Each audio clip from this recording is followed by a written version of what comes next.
Hello, horror stories. What I'm about to tell you is how we almost lost our lives because of a simple curiosity, and, by fate or circumstance, today we are still alive.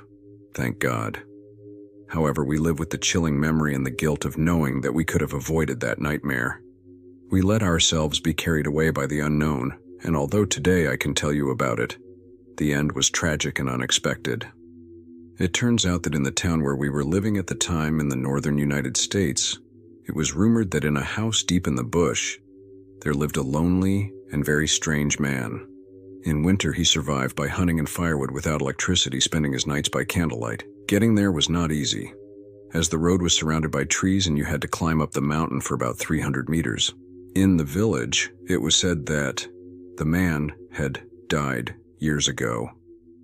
But it was also said that his body was never found, although people were led to believe that it was, burying who knows what in his place. That story intrigued my friends and me, and we wanted to find out what had really happened to the man. We started researching his name and whether he had any family, but we couldn't find any information about any close relatives we could contact. So we decided to go in the afternoon, before dark, to Mike's grave. The name and date on the headstone matched, so in theory, it was his grave. As we looked at it, we felt the air begin to cool, and the wind visibly picked up. The tree branches began to sway back and forth as if a storm was approaching. It was then that one of my colleagues suggested going to the house to check that no one really lived there.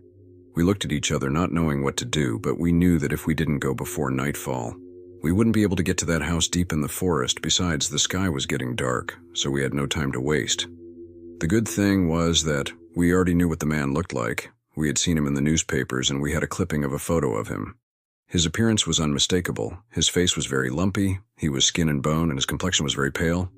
He had a hunched back, wore with a beard and very long, unkempt hair. Anyway, my colleague carried his picture in his pocket.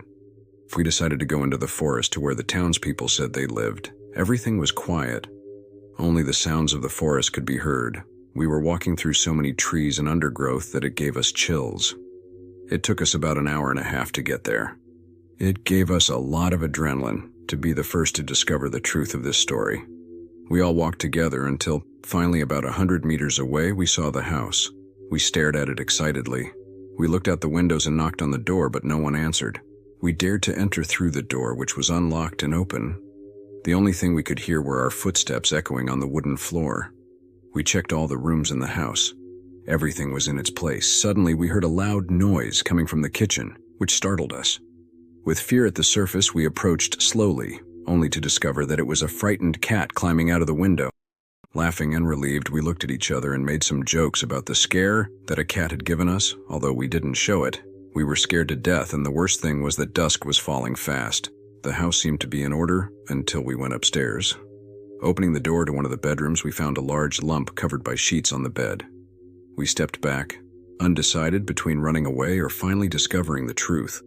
Finally, we took a few steps forward and removed the sheet, confirming that it was Mike Brown, just as he appeared in the photo, as if time had stood still for him. Although he looked malnourished, his skin had a yellowish tinge. His dark circles were pronounced and his body was in a fetal position. One of my colleagues touched the pulse of his hand, and that's when the nightmare began.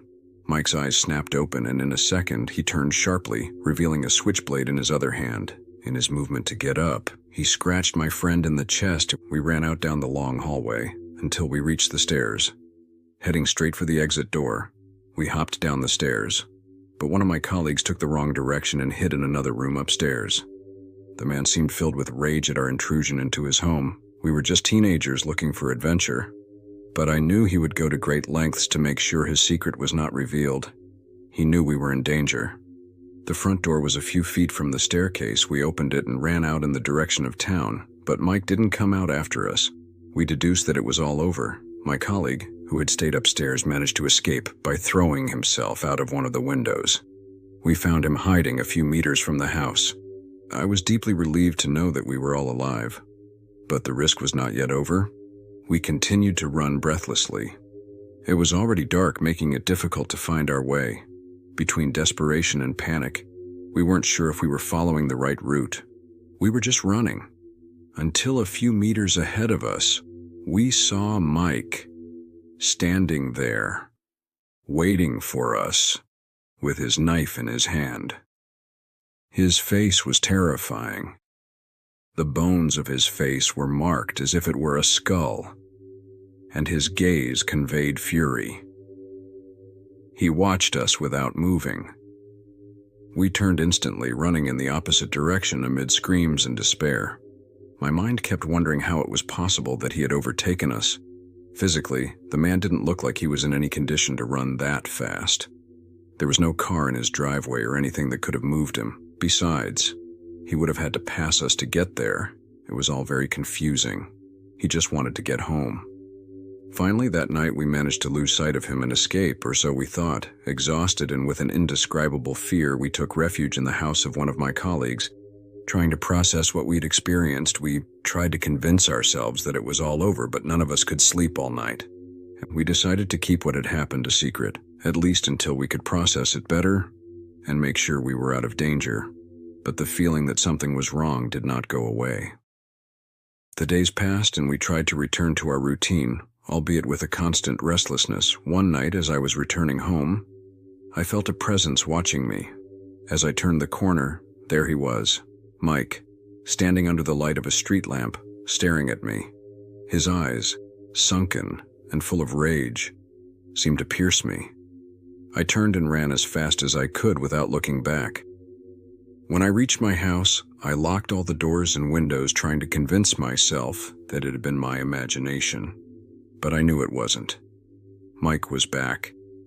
He was watching us, making sure we wouldn't reveal his secret. When the days that followed, each of us began to notice strange things: shadows in the windows, whispers in the dark, the feeling of being watched. We felt a constant evil presence, like being in a nightmare and wanting to wake up again and again.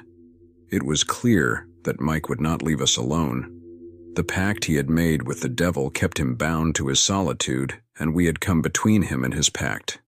We decided we had to do something. We consulted an old man in town, someone who knew the local stories and legends. He told us that Mike had sold his soul to live eternally in solitude, but the peace would be interrupted if anyone found out, and evil would be present in their lives forever. At that moment we knew that it would stalk us wherever we went, that we would have no peace for meddling in his life and discovering his secret. We vowed to keep silent in order to survive. Many years passed, and though we tried to forget, the scars of that night never disappeared. One of my colleagues has been on medication and locked up in an asylum for years. My other colleague suffers from depression and lives with hallucinations due to the countless pills he takes, combined with alcohol. And I, today, am here to tell the tale locked in my dark room, revealing this story for the first time, with Mike watching me. If you have enjoyed this story, we invite you to subscribe and activate the bell so you don't miss any others. Until next time.